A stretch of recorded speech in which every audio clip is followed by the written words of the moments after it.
US Physics Olympiad, year 2014. F equal MA, first round. This round consists of 25 problems for 75 minutes. All solutions for these problems you can find in the description reference below this video. Please subscribe for this channel. In that case, you will have opportunity to get many interesting Olympiad level and other hard level problems in physics. Problem 1. A car turning to the right is traveling at constant speed in a circle. From the driver's perspective, the angular momentum vector about the center of the circle points x and the acceleration vector of the car points y.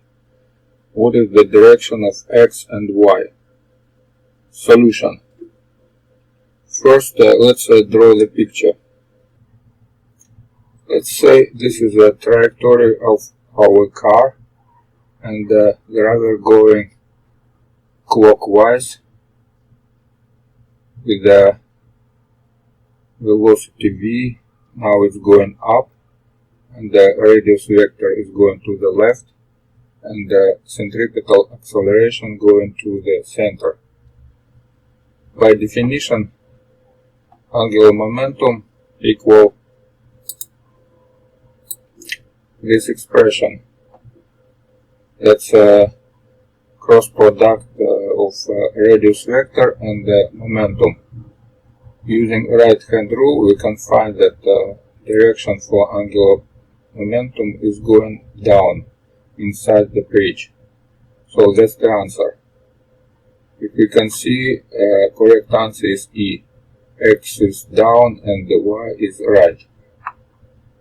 Problem number 2. A ball rolls without slipping down an inclined plane as shown in the diagram. Which of the following vectors best represents the direction of the total force that the ball exerts on the plane? Solution. Let's see which forces acting on the ball from this triangle and to the triangle from this ball. Because force friction going opposite to the motion of this ball, the same force going downhill from ball to this triangle, and normal force from the ball is going perpendicular to this incline, which is N. So we see that net force is going down and slightly left, which is correct answer E. Problem 3. An object of uniform density floats partially submerged so that 20% of the object is above the water. A 3 Newton force presses down on the top of the object so that the object becomes fully submerged. What is the volume of the object? The density of water is 1000 kilograms per cubic meter. Solution. Additional buoyancy force acting on a submerged object equal to this expression.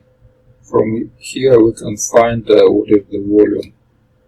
It means the volume equal 1.5 liters, which is answer D. Problem number 4. What are the correct values of the numbers in the following statements? Assume there are no external forces and take n equal 1 to mean that the statement cannot be made for any meaningful number of particles. If a particle at rest explodes into n1 or fewer particles with the known masses, and the total kinetic energy of the new particles is known, the kinetic energy of each of the new particles is completely determined. If a particle at rest explodes into n 2 or fewer particles, the velocities of the new particles must lie in a line. If a particle at rest explodes into n3 or fewer particles, the velocities of the new particles must lie in a plane. Solution. Certainly n2 is at most 2 and n3 is at most 3. It is certainly possible for 3 particles to emerge with non-collinear velocities or 4 to emerge with non-planar ones. Consider, for example, the case where all of the particles have equal mass and they emerge at the corners of a triangle or tetrahedron. However, note that the total momentum of the daughter particles must be 0. It is impossible for 2 non-collinear vectors to sum to 0, nor 3 non-collinear vectors. Thus, n2 equal 2 and n3 equal 3. Meanwhile, n1 is at most 2. Consider 3 identical particles where, among many other possibilities, any one could emerge at rest with the energy split equally among the other 2. In the case of 2 particles, the velocities must be in opposite direction and, as argued, in a straight line. Thus, up to overall direction, they are entirely determined by the kinetic energies. There are 2 independent equations governing the kinetic energies. The total momentum must be 0, and the total kinetic energy is fixed. Thus, the kinetic energy are fully determined in the case and n1 equal 2. So, correct answer is C. n1 equal 2, n2 equal 2, n3 equal 3. Problem number 5.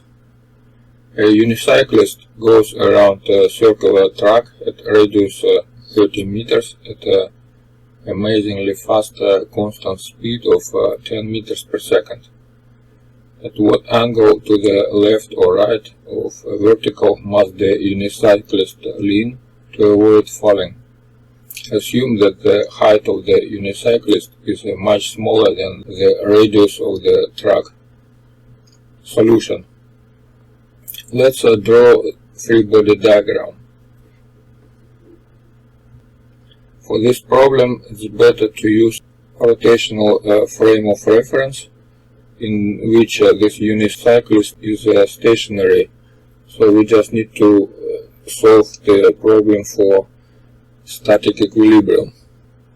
In this rotational frame of reference, we have additional frictional force, which is equal to mv square over r. On this diagram, we have 4 forces applied to unicyclist. First force is mg, that's a gravity force applied to the center of gravity of unicyclist. Second force is normal force, which is equal mg because of equilibrium in vertical direction. Force of friction must equalize this frictional force ma, that will be equilibrium in horizontal direction. And also we have rotational equilibrium around point of contact. In this point, force F and force N have 0 torque, so it means that we don't need to count them. And we have only force mg and ma, which create opposite torques. Let's write equations. Force of friction F equal ma equal mv square over r. And finally we have tangent theta, angle between vertical and the unicyclist, and that's equal to v square over gr, which is 1/3. And the correct answer for this angle is C, 18.4 degrees. Problem number 6. A cubical box of mass 10 kg with edge length 5 meters is free to move on a frictionless horizontal surface. Inside is a small box of mass 2 kg, which moves without friction inside the box. At time t equals 0, the block is moving with a velocity 5 meters per second directly towards one of the faces of the box, while the box is initially at rest. The coefficient of restitution for any collision between the block and box is 90%, meaning that the relative speed between the box and the block immediately after a collision is 90% of the relative speed between the box and the block immediately before the collision. After 1 minute, the block is at displacement x from the original position. Which of the following is closest to x? Solution. Here we can use momentum conservation because we have no friction. It means that we can count what is the speed of center of mass of the system. This is the formula for momentum conservation, and the speed of center of mass equal this expression. Now we can count what is the distance of center of mass.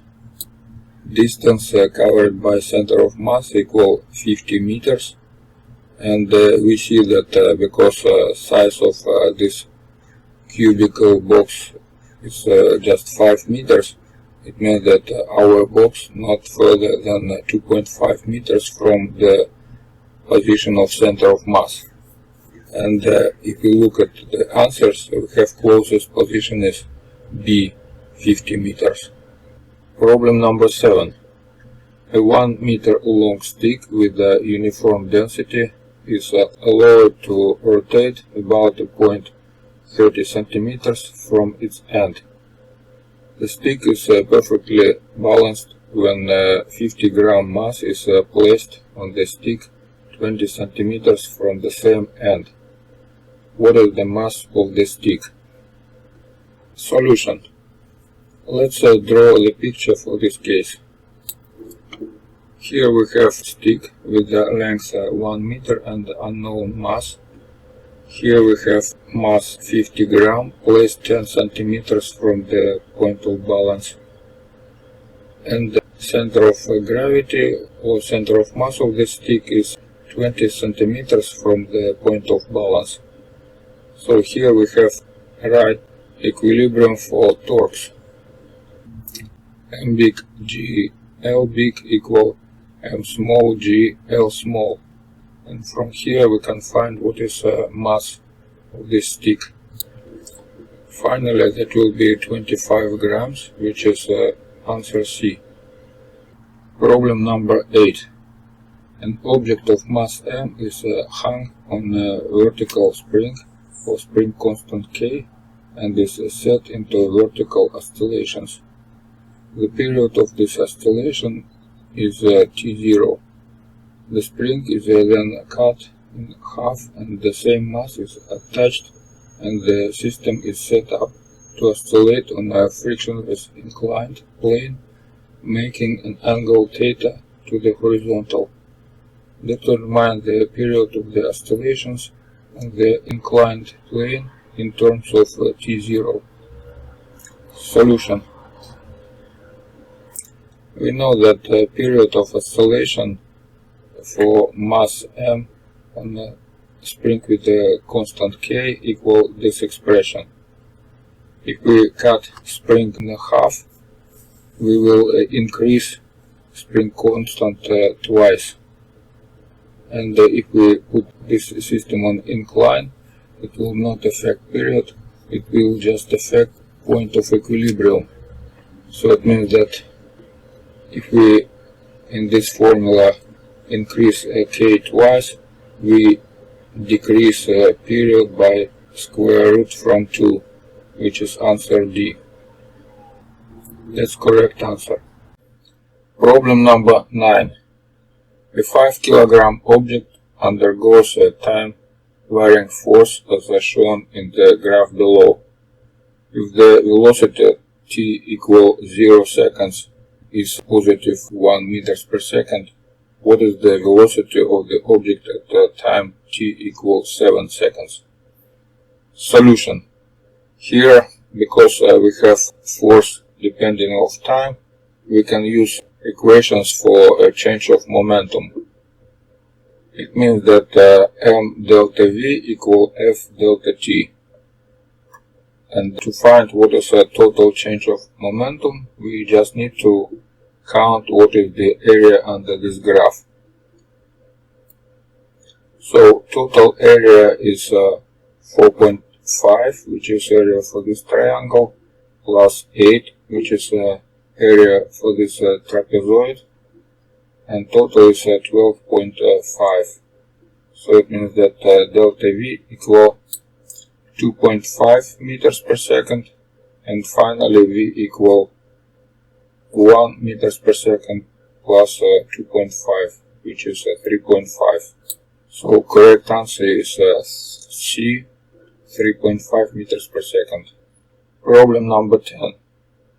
A radio-controlled car is attached to a stake in the ground by a 3 meters long piece of string and is forced to move in a circular path. The car has an initial angular velocity of 1 radian per second and smoothly accelerates at a rate of 4 radians per second square. The string will break if the centripetal acceleration exceeds 2.43 by 10 power 2 meters per second square. How long can the car accelerate at this rate before the string breaks? Solution. First, we can find what is the maximum angular velocity we can reach, because maximum acceleration equal r maximum angular velocity square. This is how to find this maximum angular velocity.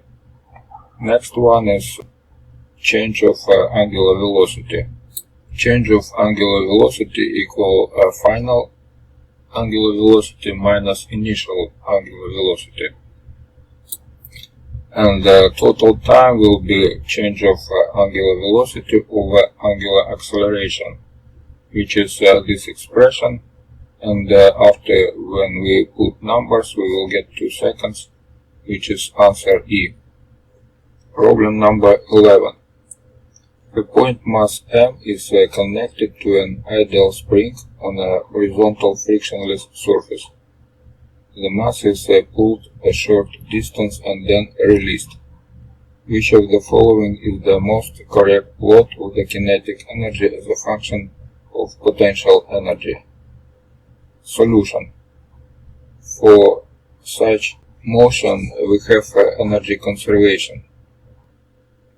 It means that total energy E, which is equal to kinetic energy plus potential energy, is constant. And from this formula we can write what is kinetic energy as a function of potential energy. That will be K equal E minus P, which is exactly E answer, correct one. Problems 12 and 13. The following information applies to questions 12 and 13. A paper helicopter with a rotor radius r and weight w is dropped from a height h in air with a density of ρ. Assuming that the helicopter quickly reaches terminal velocity, the function for the time of flight t can be found in the form of t equal this expression, where k is unknown dimensionless constant. Actually, this one, alpha, beta, gamma, and omega are constant exponent to be determined. Questions. Question 12. Determine alpha. Question 13. Determine beta. Solution. When a helicopter reached terminal velocity, its distance will be proportional to time. This is the formula for distance h to travel. That's equal v terminal multiplied by time. And from here we can tell that alpha equal 1, which is a correct answer E. Question 13.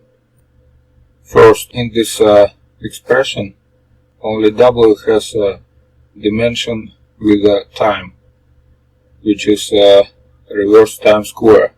It means that omega equal negative 1/2. But only rho has also units mass as well as a W. It means that gamma equal 1/2 positive. So we know what is omega, what is gamma, and what is alpha, and it's easy to find that beta equal 1. So correct answer is D, beta equal 1. Problem number 14. A disk of a moment of inertia I, mass m and radius r has a cord wrapped around it tightly as shown in the diagram. The disk is free to slide on its side as shown in the top-down view. A constant force of T is applied to the end of the cord and accelerates the disk along a frictionless surface. After the disk has accelerated some distance, determine the ratio of the translational kinetic energy to total kinetic energy of the disk. Solution. First, we can write translational and rotational equations for motion of this disk and find what is acceleration and angular acceleration. Acceleration will be F over m and angular acceleration Fr over I. After time t, we can find what is velocity and what is angular velocity for this disk. After that, we can find what is translational kinetic energy, this one, and what is rotational kinetic energy, this one. And last step to find what is this relation between translational and total energy. The answer will be I over mr square plus I, which is answer D. Problem number 15. The maximum torque output from the engine of a new experimental car of mass m is tau. The maximum rotational speed of the engine is omega. The engine is designed to provide a constant power output P. The engine is connected to the wheels via a perfect transmission that can smoothly trade torque to speed with no power loss. The wheels have a radius r, and the coefficient of static friction between the wheels and the road is mu. What is the maximum sustained speed v the car can drive up a 30 degrees incline? Assume no frictional losses and assume mu is large enough so that the tires do not slip. Solution. The main idea is a formula for power. If the force between wheels and incline is F and the speed of vehicle is V, power will be force multiplied by speed. In our case, incline is 30 degrees. It means that the car must produce force F equal mg multiplied by sine 30 degrees. And from this formula we can find what is the speed. The speed will be 2p over mg, which is answer A. Problem number 16. An object of mass m1 initially moving at speed v0 collides with an object of mass m2 equal alpha m1, where alpha less than 1, that is initially at rest.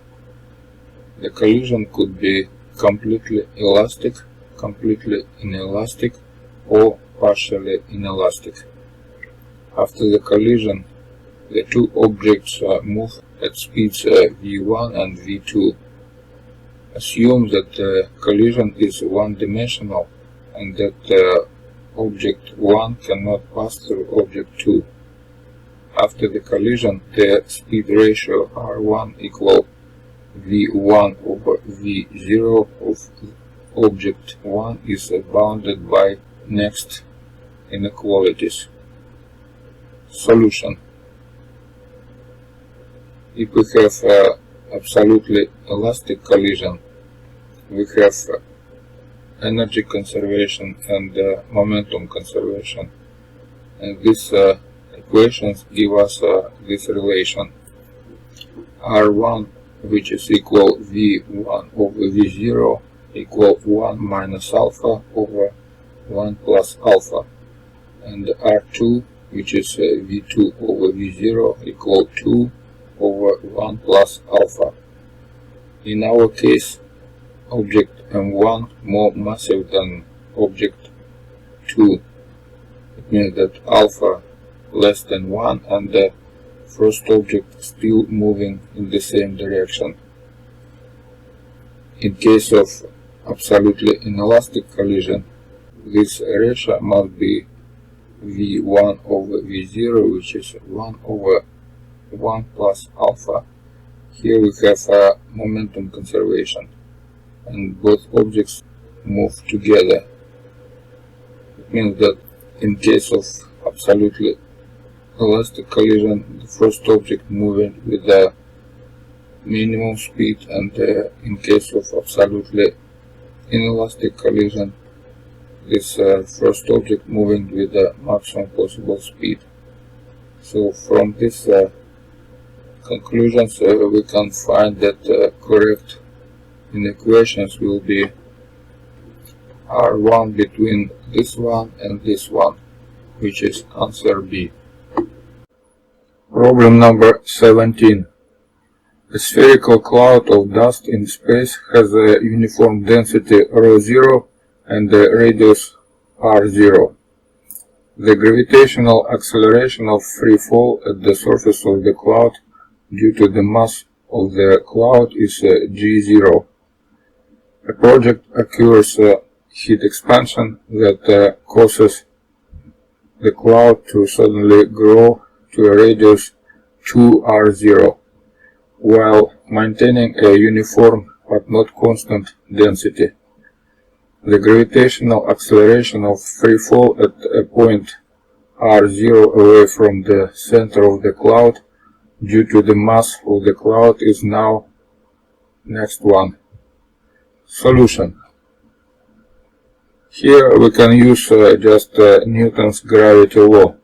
According to this, free fall acceleration on the surface of a sphere with a mass m and radius r equal to this expression. In our case, mass inside of new sphere was reduced 8 times, and the shell which is above this surface not affecting this g. So it means that g was decreased 8 times, which is correct answer C. Problem number 18. Consider the following diagram of a box and the two weight scales. Scale A supports the box via a massless rope. A pulley is attached to the top of the box. A second massless rope passes over the pulley. One end is attached to the box and the other end to scale B. The two scales indicate the tension TA and the TB in the ropes. Originally, scale A reads 30 newtons and the scale B reads 20 newtons. If an additional force pulls down on scale B so that the reading increases to 30 newtons. What will be the new reading on the scale A? Solution. Here the only matter is difference between TA and TB, because it's showing what is the weight of all this construction, and it must be constant. So it means that if we increase scale B by 10 newtons, we must increase the same for TA. It must be equal to 30 plus 10 newtons, which is 40 newtons, and this is correct answer B. Problem number 19. A helicopter is flying horizontally at a constant speed. A perfectly flexible uniform cable is suspended beneath the helicopter. Air friction on the cable is not negligible. Which of the following diagrams best shows the shape of the cable as the helicopter flies through the air to the right? Solution. Let's take a small piece of this cable, and on this piece there are two forces acting. One force is vertical force of gravity, and the other is horizontal force of air friction, and they both are proportional to length of this piece.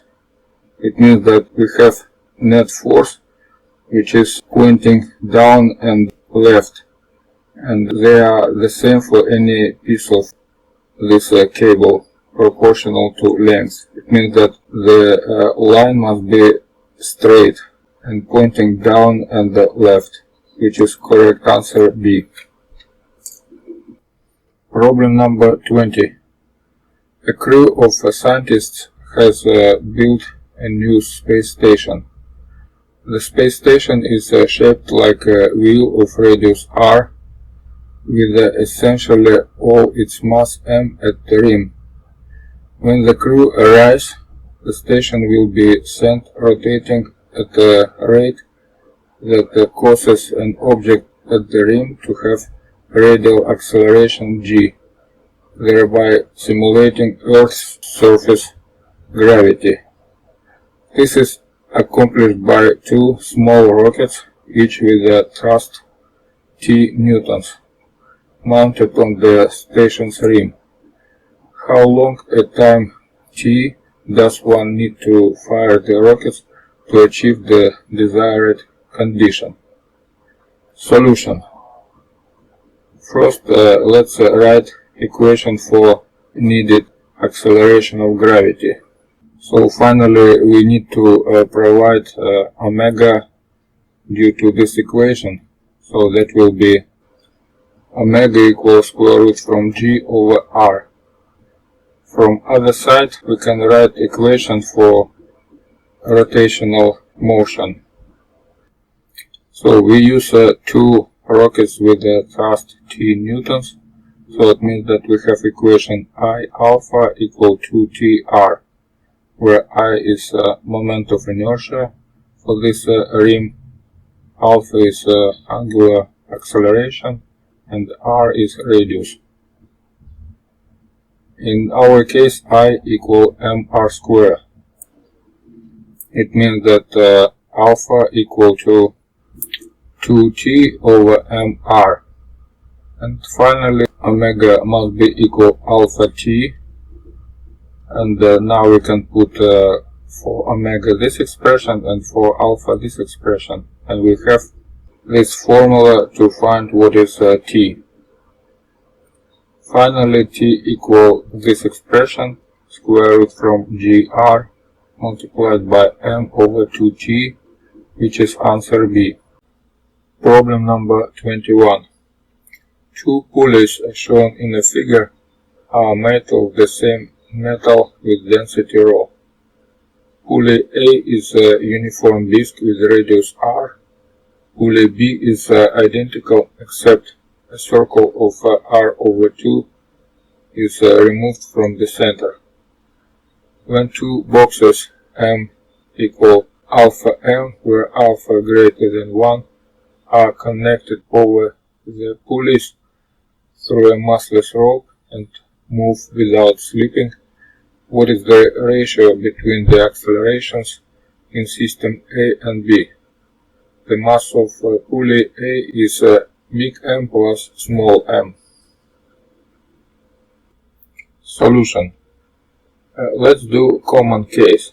Suppose that we have two masses with a different mass, and we have pulley with a moment of inertia I and radius r.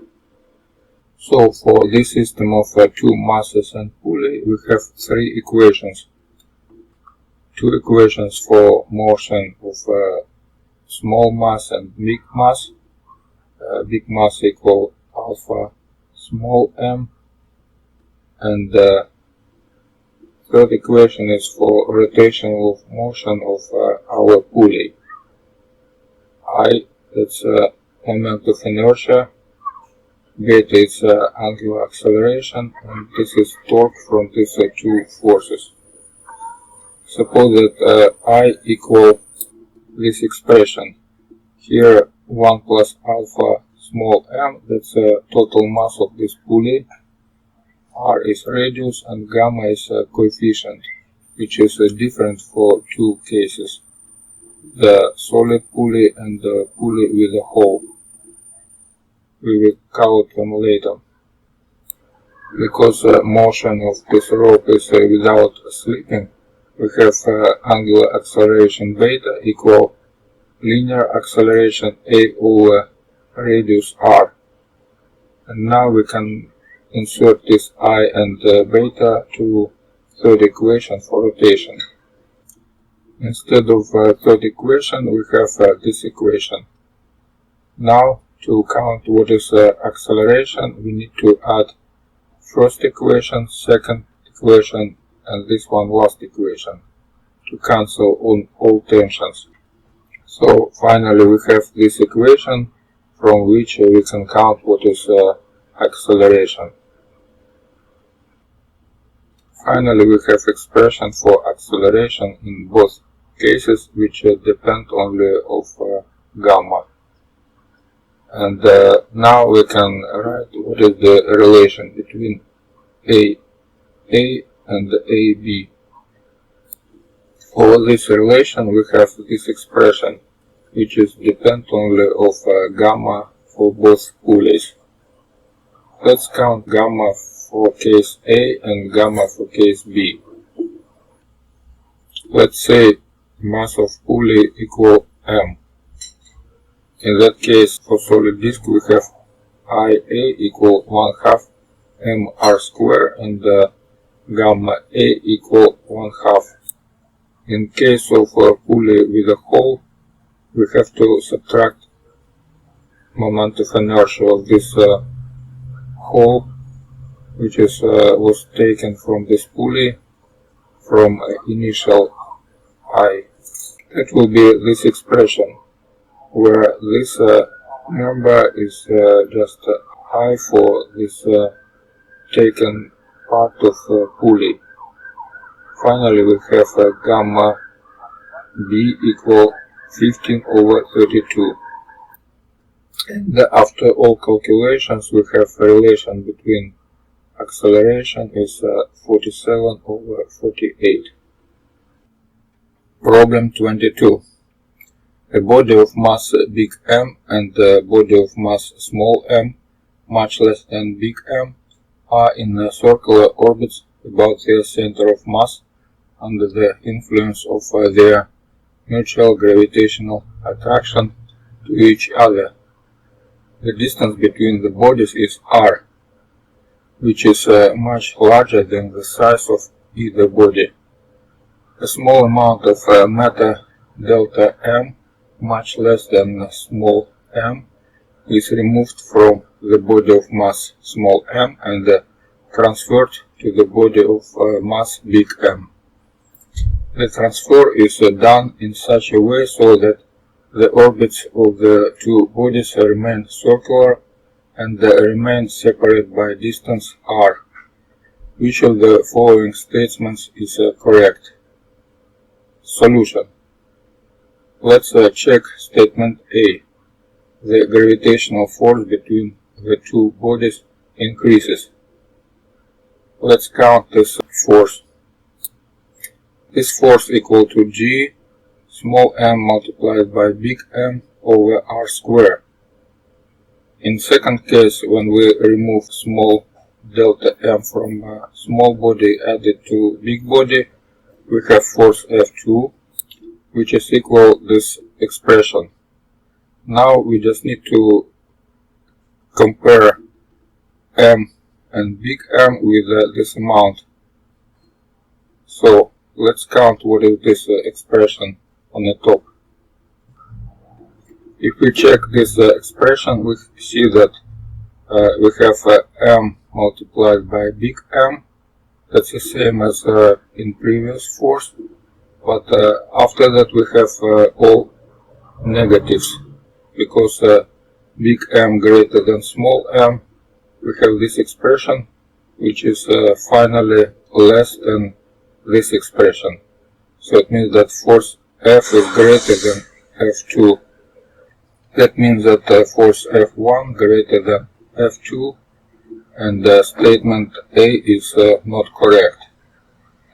For the same reason, statement B, the gravitational force between the two bodies remain constant, is not correct, because it's less than initial.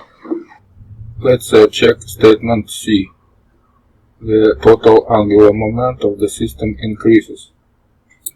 First, we have to count where is the center of mass of this system, around which both bodies going by circular orbit.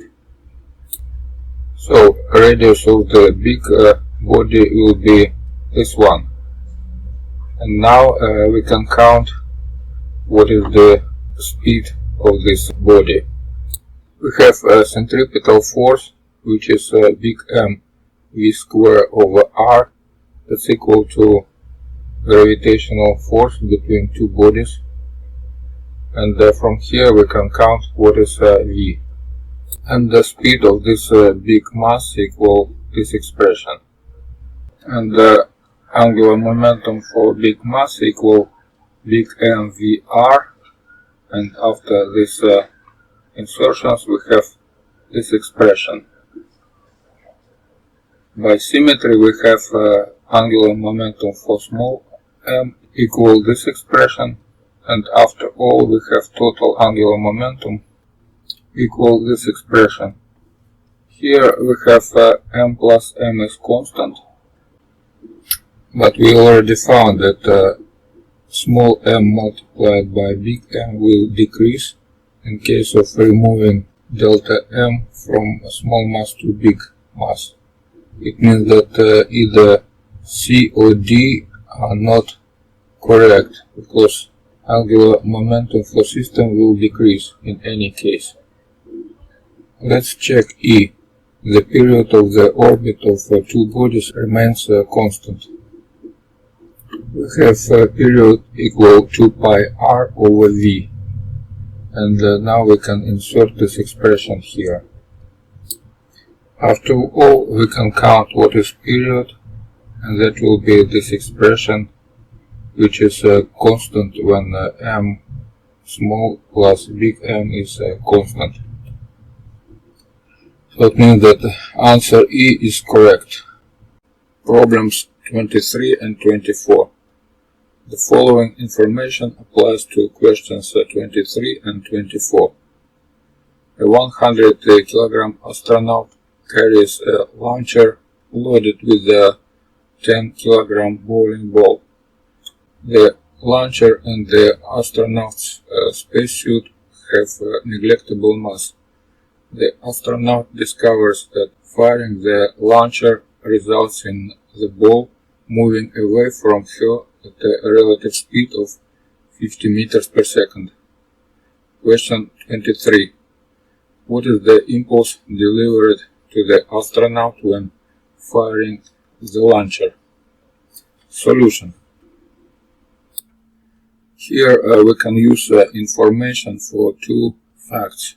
First fact is that relative speed was 50 meters per second.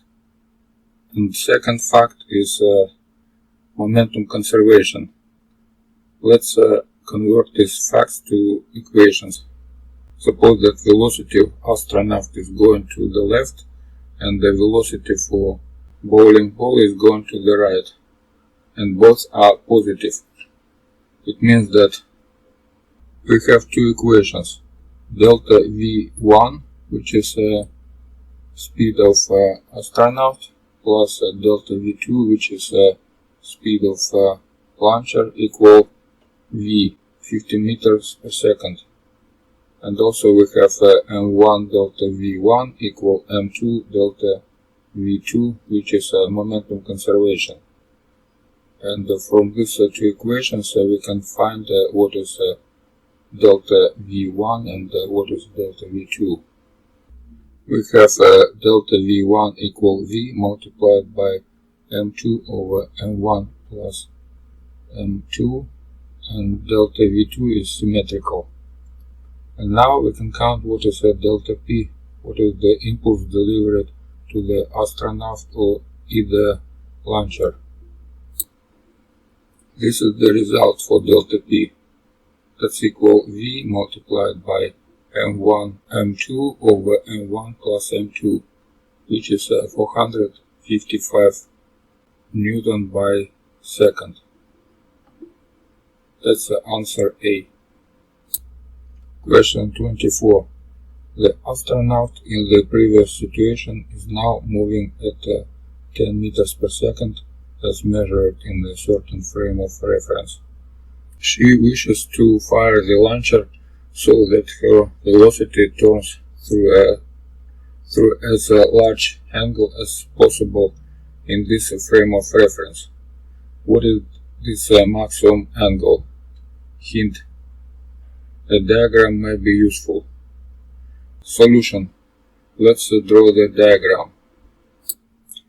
Suppose that Pi is initial impulse of astronaut, and suppose that J is impulse given to this astronaut by the launcher. This impulse could be in any direction, so it means that the vector will cycle the circle, and the final impulse Pf could be vector which is ending on this circle from initial point. And from this geometry we can tell that the maximum angle could be possible when final impulse and delivered impulse have angle 90 degrees. In that case angle theta has a maximum value. On this picture we can find that sine theta equal J over Pi, which is delta P from previous problem, divided by mass 100 kg multiplied by speed 10 meters per second.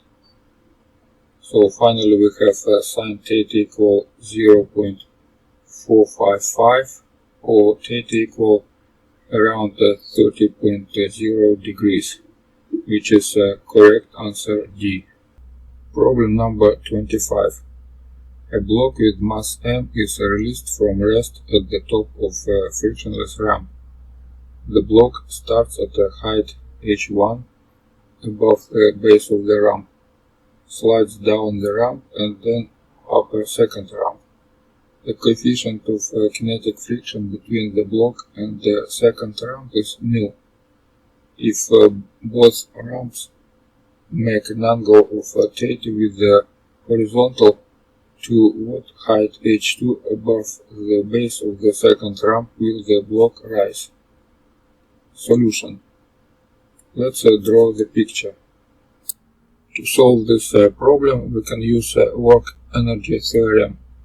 It means that initial potential energy of this block equal to final potential energy of this block plus work done by force of friction.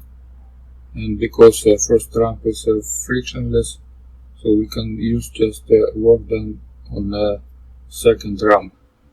And we have this equation. We have mg H1, which is initial potential energy, equal to mgh2, which is final potential energy, plus mu mg cosine theta, where mg cosine theta is normal force, and multiplied by mu, that's the force of friction, and multiplied by h2 over sine theta, which is distance. And from this formula we can find what is h2. That will be this expression, which is answer A, correct one.